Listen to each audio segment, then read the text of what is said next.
আমাদের অনন্য স্টোরি সকল প্রকার পার্ট গল্প দেখতে আমাদের চ্যানেলটি সাবস্ক্রাইব করে পাশে থাকা বেল আইকনটিতে ক্লিক করে অল নোটিফিকেশন অন করে দিন।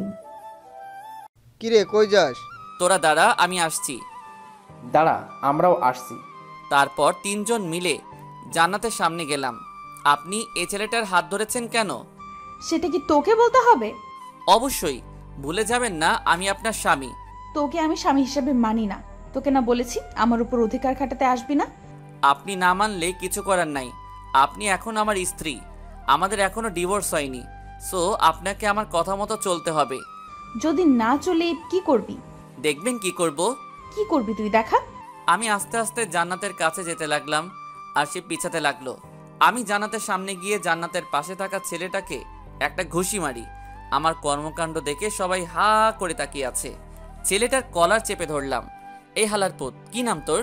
লজ্জা করে না অন্যের বউয়ের সাথে প্রেম করতে? তুই জানিস আমি কে? তুই আমেরিকান প্রেসিডেন্ট হলেও আমার দেখার টাইম নাই। তোকে যদি জান্নাতের সাথে দেখি তোর খবর আছে। দেখ তোর কি হাল করি। সাথে সাথে মোবাইলটা বের করে কাকে যেন কল দিতে চাইছিল। আমি মোবাইলটা নিয়ে আছাড় দিয়ে ভেঙে ফেললাম। তারপর ছেলেটাকে আরও একটা ঘুষি দিলাম। ঠোঁট কেটে রক্ত বের হচ্ছে। তৌফিক আর নাফিজ এসে আমাকে টেনে নিয়ে গেল। জান্নাত আমার রেগে যাওয়া দেখে ভয় কাঁপতে লাগলো। তৌফিক আর নাফিজের সাথে নিচে চলে আসলাম। কলেজের পেছনে গিয়ে অনেকক্ষণ বসে রইলাম। কিছুই ভালো লাগছে না। কলেজ ছুটি হয়ে গেছে। তৌফিক, আমি আর নাফিজ বসে রইলাম। অনেকক্ষণ পর আমরাও উঠে হাঁটা দিলাম। পরে তৌফিক আর নাফিজের কাছ থেকে বিদায় নিয়ে বাসার দিকে রওনা দিলাম। ওরাও ওদের বাসায় চলে গেল। দুপুরবেলা রাস্তায় মানুষজন খুব একটা বেশি নাই, একেবারে নেই বললেই চলে। খেয়াল করে দেখলাম দুইজন ছেলে সিগারেট টানতে টানতে আমার পিছনে আসতে লাগলো। আরেকটু যাওয়ার পর আরও চারজন একটা গলি থেকে বের হয়ে আসলো। দেখতে মাস্তান টাইপের, আমার পিছু পিছু আসতে লাগলো। হঠাৎ করে একটা ছেলে পেছন থেকে আমার ঘাড়ের উপর হাত দিয়ে চাপ দেয়। আমি পেছনে তাকাই। কি সমস্যা? ঘাড়ে কেন হাত দিলেন? আগুন আছে, সিগারেট ধরাবো। না, আমি ওসব খাই না। আইসে আমার লক্ষ্মী ছেলে, ওইসব খায় না। কি ব্যাপার? আপনাদের সমস্যা কি? আমার কোনো কথার উত্তর না দিয়ে একটা ছেলে এসে আমার মুখ চেপে বাকিগুলো এসে আমার উপর ঝাঁপিয়ে পড়ে। একা ওদের সাথে পেরে উঠতে পারছি না। ওরা অনেক বাজেভাবে আমাকে মারে। দুইজনে আমার হাত ধরে রাখে, বাকিগুলো মুখে আর বুকে ঘষাতে লাগে। মুখ দিয়ে রক্ত পড়ছে। আমি দাঁড়িয়ে থাকতে না পেরে শুয়ে গেলাম। দেখলাম জান্নাত আর ওই ছেলেটা বাইক নিয়ে আসলো। ছেলেটা সবাইকে বলল, মরে গেলে নদীতে নিয়ে গিয়ে ফেলে দিস। জান্নাত ওর কথা শুনে হাসছে। তারপর দুজনে বাইক নিয়ে চলে গেল। একটা ছেলে লাঠি দিয়ে মাথায় আঘাত করবে। তারপর আর কিছু মনে নেই। যখন জ্ঞান ফিরল, নিজেকে হাসপাতালে আবিষ্কার করলাম। দেখলাম তৌফিক আর নাফিজ পাশে বসে আছে। এখন কেমন লাগছে? মোটামুটি। আম্মু কই? এতক্ষণ ছিল, আমরা তাকে বাসায় পাঠিয়ে দিচ্ছি। এই 2 দিন এখানে থেকে তিনিও অসুস্থ হয়ে গেছে। তার মানে 2 দিন পর জ্ঞান আসলো। শরীরের প্রত্যেকটা অঙ্গ ব্যথা করছে। অনেক কষ্টে উঠে বসলাম। তারপর ওদের বললাম, জান্নাত আসছিল? একবার আসছিল, ওর বাবা নাকি অসুস্থ, সেখানে চলে গেছে। ও আচ্ছা। তোর এই অবস্থা কি করে হলো? এই, তুই পাগল হয়েছিস?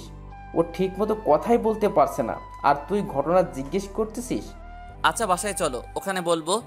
এখন বাসায় যাওয়া যাবে না, তোর আরো 2 দিন থাকতে হবে। এখানে থাকতে ভালো লাগছে না। আম্মুকে একটা কল দে, আজকে চলে যাব। তারপর আম্মু আসলো, এসে আমাকে ধরে কান্নাকাটি শুরু করে দিল। ডাক্তারের কাছ থেকে অনুমতি নিয়ে বাসায় চলে গেলাম। সেদিন রাতে তৌফিক আর নাফিজের আমার সাথে ছিল। তাদের সব ঘটনা খুলে বলি। তৌফিককে বললাম তাড়াতাড়ি ডিভোর্স পেপারটা যেন রেডি করে। সেদিন তিনজন একসাথে ঘুমিয়ে পড়লাম। পরের দিন দেখি জান্নাত ওর বাবার বাড়ি থেকে চলে আসছে। আমাকে দেখে বলল, কিরে বেঁচে আসিস? আমি তো ভাবছি মারা গেছিস। রাগে আমার রক্ত গরম হয়ে গেল। তৌফিক আর নাফিজ সব কিছু শুনে ফেলেছে। ওদেরকে দেখে জান্নাত চোরের মতো রুম থেকে বের হয়ে গেল। সেদিন থেকে ওর সাথে কথা বলি না, এমনকি নিজের রুমেও যাই না। অসুস্থতার জন্য কলেজে যেতে পারছি না। জান্নাত ঠিকই আছে, কলেজে গিয়ে যে কি করে সেটা আমি খুব ভালো করেই জানি। এইভাবে আরও 1 সপ্তাহ কেটে গেল। জান্নাতের ব্যবহার আরও খারাপ হতে লাগলো। একদিন সকালবেলা ঘুরতে বের হইছি, এমন সময় সাইদের কল আসলো। কিরে, কি অবস্থা? এই তো মোটামুটি। তোর কি অবস্থা? আছি আগের মতো। বন্ধু, তুই যে একটা ছেলে ছবি দিয়েছিলি, মনে আছে? কি হয়েছে এখন? ওই ছেলেটা একটা মেয়ের সাথে পার্কে বসে আছে। আরে কি বলিস, কোন পার্ক? ঘড়ির দিকে তাকিয়ে দেখি 11টা বাজে। জান্নাত কি কলেজের নাম দিয়ে ছেলেটার সাথে পার্কে গেছে? কেমন জানি খারাপ লাগছে। বিয়ের পরও এসব করে। আর ছেলেটাই বা কেমন? অথচ মা জান্নাতের কথা শুনে আমাকেই অবিশ্বাস করে। না, এত কিছু ভেবে লাভ নেই। আগে পার্কে যাই, দুজনের একসাথে কয়েকটা ছবি নেই, তারপর আম্মুকে দেখাবো, সহজেই ডিভোর্সটা হয়ে যাবে। তাড়াতাড়ি পার্কে গেলাম। সাইদও সেখানে দাঁড়িয়ে আছে। দুজনে ভিতরে গেলাম। দেখলাম সেই ছেলেটা যে লোক পাঠিয়ে আমাকে মেরেছে জান্নাতকে বাইকে উঠিয়ে ঘোরাফেরা করে। ছেলেটাকে স্পষ্ট দেখা যাচ্ছে, কিন্তু মেয়েটাকে দেখা যাচ্ছে না। আমার কেমন যেন মনে হচ্ছে এই মেয়েটা জান্নাত নয়। উল্টো পথে গিয়ে দেখি আসলে এই মেয়েটা জান্নাত নয়। তার মানে ছেলেটা এইরকম আরও অনেক মেয়ের সাথে প্রেমের অভিনয় করে। শালারে দেখলেই মনে হয় একটা প্লে বয়। কোনো কিছু না ভেবে ভিডিও করা শুরু করলাম। বাহ, কি সুন্দর একজন আরেকজনকে জড়িয়ে ধরে আছে, হাতে হাত রেখে হাসাহাসি করছে। সাইদকে বললাম, তুই ভিডিও করতে থাক, সেটা জান্নাতকে পাঠাই। সাথে সাথে জান্নাত পাঠিয়ে দিলাম। জান্নাত ভিডিওটা দেখে আমাকে কল দেওয়া শুরু করলো। আমি ধরলাম না। তারপর সে আমাকে একটা SMS দিল, জায়গাটা কোথায় সেটা বলার জন্য। আমি পার্কের নাম সেন্ড করে দিলাম। 10 মিনিটের মধ্যেই জান্নাত সেখানে এসে হাজির। আমি আর সাইদ লুকিয়ে গেলাম। জান্নাত পাগলের মতো ছেলেটাকে খুঁজতে লাগলো। তারপর ছেলেটাকে দেখে ফেলে। ছেলেটার সামনে গিয়েই ওর শার্টের কলারটা চেপে ধরে ঠাস ঠাস 2টা চর বসিয়ে দেয়। ছেলেটা রাগী দৃষ্টিতে জান্নাতের দিকে তাকায়। জান্নাত বলতে থাকে, ছি, তোর লজ্জা করে না আমার সাথে রিলেশন করে এখন অন্য মেয়ের সাথে টাঙ্কি মারতে? তুমি যা ভাবছো তা নয়, আমার কথাটা একটু শোনো। কি শুনবো তোর কথা? যা দেখার তা তো নিজের চোখেই দেখলাম। জান্নাতের কথা শুনে ছেলেটার পাশে থাকা মেয়েটা রেগে যায়। তারপরও সেও ছেলেটা একটা চট দিয়ে চলে যায়। আমি আর সাইদ বসে বসে হাসতেছি। শালা প্লে বয়, এবার ঠেলা সামলা। মেয়েটা চলে যাওয়ার পর মেহেদি জান্নাতের গালে একটা চর বসিয়ে দেয়। সাথে সাথে আমার মাথা খারাপ হয়ে গেল। ইচ্ছে করছিল ছেলেটাকে মেরে পুঁতে ফেলি, কিন্তু না, জান্নাত তো আমাকে অনেক কষ্ট দিয়েছে। এবার বুঝুক ভালোবাসার মানুষ কষ্ট দিলে কেমন লাগে। বেশি আলকাপিরিত দেখালে এমনটাই হয়। মেহেদি জান্নাতকে বলতে লাগলো, এই তুই আমাকে ফারিয়ার সামনে অপমান করলি কেন? বেশ করেছি। তুই আমার সাথে রিলেশনের থেকে আবার অন্য মেয়ের সাথে কি? কি তোর সাথে রিলেশন? কি করে ভাবলি আমি তোর সাথে প্রেম করতেছি? মানে আমি তোর সাথে কোনো রিলেশন করিনি। যা ছিল সেটা হচ্ছে টাইম পাস। আর তোর মতো মেয়েকে আমি আমার স্ত্রী বানাবো সেটা ভাবলি কি করে? কেন? আমি কি করছি? পারবি না কেন? যে মেয়ে বাসায় স্বামীর সাথে খারাপ ব্যবহার করে বিয়ের পরে অন্য ছেলের সাথে রিলেশন করে তাকে আমার বউ বানাবো, এটা জীবনেও সম্ভব নয়। প্রপোজ করার সময় এটা মনে ছিল না? সব ছিল, তোর সাথে জাস্ট টাইম পাস করছি, টাকা নেওয়ার জন্য আর তোর শরীর ভোগ করার জন্য। টাকা তো খেয়েছি, কিন্তু শরীরটা এখনো বাকি আছে। আর আমি বিয়ে করবো ফারিয়াকে, ওর বাবার অনেক টাকা। তোর বাবার কি আছে? জান্নাত সাথে সাথেই ছেলেটাকে আরো একটা চর মারে। তারপর কান্না করতে করতে বলে, তোর মতো বাটপার আমি কখনো দেখিনি। তোর জন্য আমি হুসাইনকে অনেক কষ্ট দিয়েছি। আজ থেকে তোর আর আমার সম্পর্ক এখানেই শেষ। আর কখনো আমার সামনে আসবি না। এই কথাগুলো বলে জান্নাত কাঁদতে কাঁদতে চলে যায়। মেহেদি গালে হাত দিয়ে আবুলের মতো দাঁড়িয়ে থাকে। জান্নাতের কথা ভেবে খারাপ লাগছে। বেচারি সত্যি অনেক ভালোবাসতো মেহেদিকে। আবার অনেক আনন্দ লাগছে যে ফকিন্নি আমার সাথে অনেক বাজে বিহেভ করেছে। এবার ঠেলা বুঝ, আর কিছুদিন পর আমিও তোরে ডিভোর্স দিব। তখন বুঝবি তোর জীবনে এই হুসাইনের গুরুত্ব কি পরিমাণ ছিল। যাই হোক, সাইদকে একটা ধন্যবাদ দিলাম। সে মেহেদিকে না দেখলে হয়তো ছেলেটা জান্নাতের সাথে শারীরিক রিলেশনও করে ফেলতো। আল্লাহ বাঁচাইছে। আমি মোবাইলটা বের করে আমাদের বন্ধুদের মেসেঞ্জার গ্রুপে একটা মেসেজ লিখলাম, দুপুরে সবাই মেহেরপুর হাজি রেস্টুরেন্টে আসিস, আমি ট্রিট দিব। মেসেজ পেয়ে সবাই লেজ উঠিয়ে রায়পুর হয়ে কোর্ট রোড দিয়ে চলে আসলো। সবাই সেখান থেকে হাজি রেস্টুরেন্টে গেলাম। আমি, তৌফিক, নাফিজ আর সাইদ সবাই মিলে খাওয়া দাওয়া করলাম। তৌফিক আমাকে জিজ্ঞেস করলো, হঠাৎ টিট কেন? আমি সব ঘটনা খুলে বললাম। সবাই মোটামুটি খুশি। তৌফিককে জিজ্ঞেস করলাম, ডিভোর্স লেটার ঠিক হতে আর কয়দিন লাগবে? সে বলল, আর কিছুদিনের মধ্যে হয়ে যাবে। বিকেলে আর বাসায় গেলাম না, সবাই মিলে আড্ডা দিলাম। রাতে বাসায় গেলাম। কি রে, সারাদিন কই ছিলি? এই তো বন্ধুদের সাথে। এই অসুস্থ শরীর নিয়ে বন্ধুদের সাথে কি? এই, তোর সাথে কি জান্নাতে কিছু হয়েছে? না, কেন? দুপুরে এসে না খেয়ে শুয়ে আছে। অনেকবার ডেকেছি, খাবে না বলেছে। রুম থেকে বের হচ্ছে না। আমি কিছু জানি না, যদিও সব জানি তবুও কিছু বললাম না। দেখ তো বাবা, মেয়েটা কিচ্ছু খাচ্ছে না, এভাবে না খেয়ে থাকলে তো অসুস্থ হয়ে যাবে। আচ্ছা দেখতেছি। যা ডেকে নিয়ে আয়, দুজনে একসাথে খেতে আয়। তারপর রুমে গেলাম, দেখি জান্নাত উল্টো হয়ে শুয়ে আছে। আমাকে দেখেই উঠে বসলো। আমি কিছু না বলে ওয়াশরুমে চলে গেলাম। ফ্রেশ হয়ে এসে বললাম, আম্মু খাওয়ার জন্য ডেকেছে, খেতে চলেন। আমি খাবো না, তুমি খেয়ে নাও। আমি তো অবাক হয়ে গেলাম, যে মেয়ে আমাকে তুই ছাড়া কথা বলতো না, আর সেই আমাকে তুমি করে ডাকছে। খাবেন না কেন? দুপুরেও তো কিছু খাননি। আম্মু বলল, আপনার মুখে এগুলো কিসের দাগ? কিছু মশা মারতে গিয়ে। খেতে আসেন, সবাই বসে আছে। আর কিছু না বলে খেতে চলে গেলাম। খাওয়া শুরু করে দিলাম, কিন্তু সে আসছে না।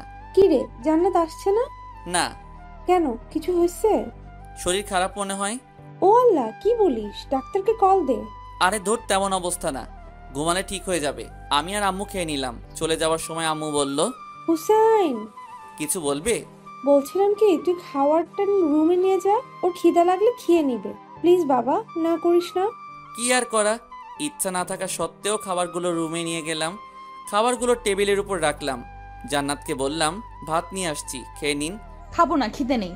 না খেলে শরীর খারাপ করবে, খেয়ে নিন। আর কিছু না বলে বালিশটা নিয়ে সোফায় শুয়ে পড়লাম। জান্নাত কিছু একটা বলতে গিয়েও বলল না। রাতের বেলা হঠাৎ কিছু একটা শব্দ শুনে ঘুমটা ভেঙে গেল।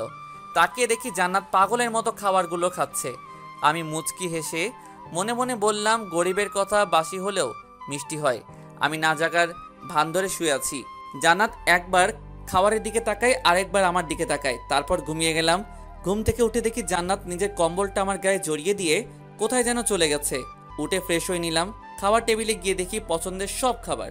ঘটনা কি, আজকে তো বিশেষ কোনো দিন না। আম্মুকে জিজ্ঞেস করলাম, আজকে এগুলো কেন?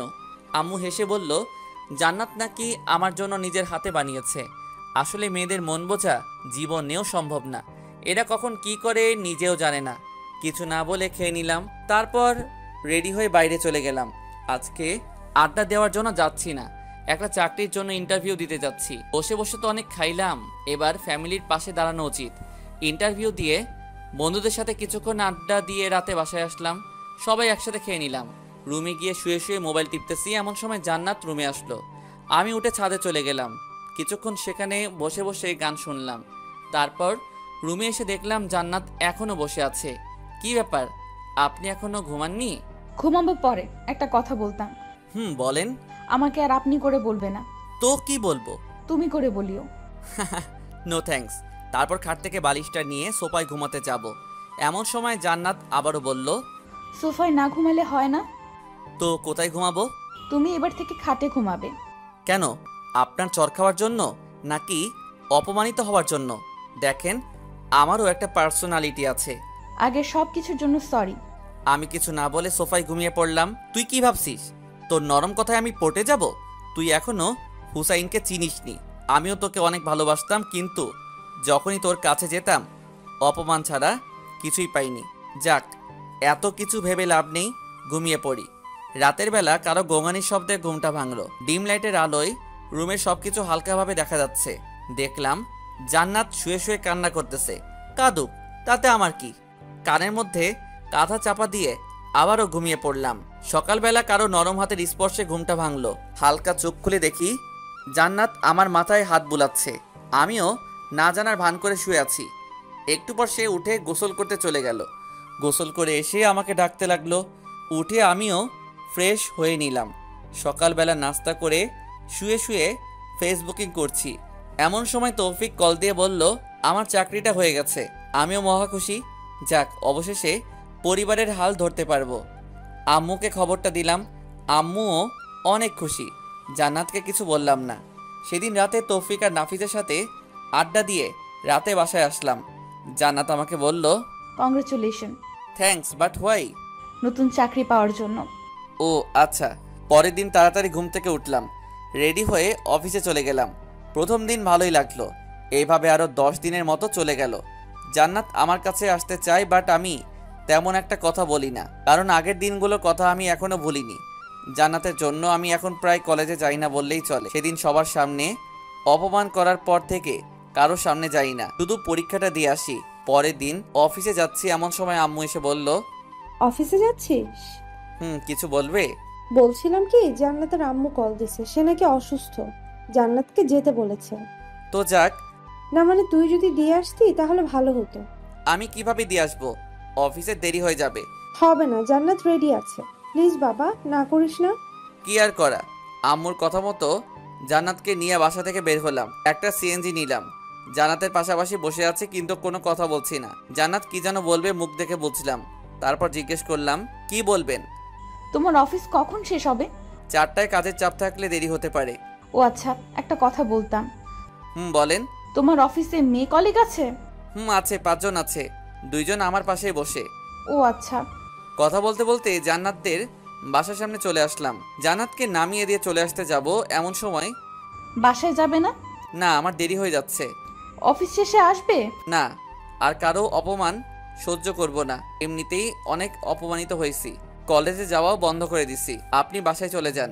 জান্নাত কিছু একটা বলতে চাইছিল, সেদিকে না তাকিয়ে ড্রাইভারকে বললাম গাড়ি টান দিতে। তারপর সেখান থেকে সোজা অফিসে চলে গেলাম। সারাদিন অফিস করে বিকালে আড্ডা দিয়ে বাসায় গেলাম। কি রে, তুই এখানে কেন? তো কোথায় যাব? তুই জান্নাতের বাসায় যাসনি? আমারে কি পাগলা কুত্তায় কামড়াইছে? খাবার দাও তো, এগুলো ভালো লাগছে না। তোমার কথা রাখতে গিয়ে আজকে আমার জীবনটা তেজপাতা হয়ে গেল। কি? কিছু না, খাবার দাও, আমি ফ্রেশ হয়ে আসছি। আচ্ছা আয়। খাওয়া দাওয়া করে রুমে গিয়ে খাটে শুয়ে পড়লাম।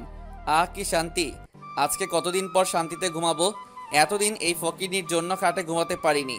মনে হচ্ছে 20 বছর খাটে ঘুমাই না। শুয়ে শুয়ে গেম খেলছি। এমন সময় একটা নতুন নাম্বার থেকে কল আসে।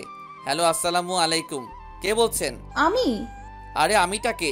আমি জান্নাত বলছি। ও আচ্ছা, এটা কার নাম্বার? কাজিন একটার। তুমি ঠিকমতো খাইছো? আপনি খাইছেন? আপনার আম্মু কেমন আছে? জি ভালো। আচ্ছা ঠিক আছে, রাখি, ঘুমাবো। ওকে। কল কেটে দিয়ে ভাবছি হঠাৎ এত কেয়ার নিতেছে কেন। মায়া মানুষের বিশ্বাস নাই। এদের মনে কখন কি চলে এরা নিজেরাই জানে না। যাই করুক, জান্নাত যে আমাকে আস্তে আস্তে ভালোবেসে ফেলেছে সেটা আমি ঠিকই বুঝতে পেরেছি। এভাবে 1 সপ্তাহ চলে গেল। আমিও আরামে ঘুমাই, খাই দাই আর অফিস করি। জান্নাতের সাথে কথা হয় না। যদি সে কল দেয় তাহলে জাস্ট হাই হ্যালো ছাড়া তেমন কোনো কথা হয় না। সেদিন অফিসে কাজ করছি, এমন সময় তৌফিক কল দিল। কিরে, কি অবস্থা? এই তো মোটামুটি। তোর? আছি। বেকার মানুষের আর কিসের অবস্থা? আচ্ছা শোন, যে জন্য কল করছিলাম, বল। তোর ডিভোর্স পেপার রেডি হয়ে গেছে। আমি বিকেলে নিয়ে আসব।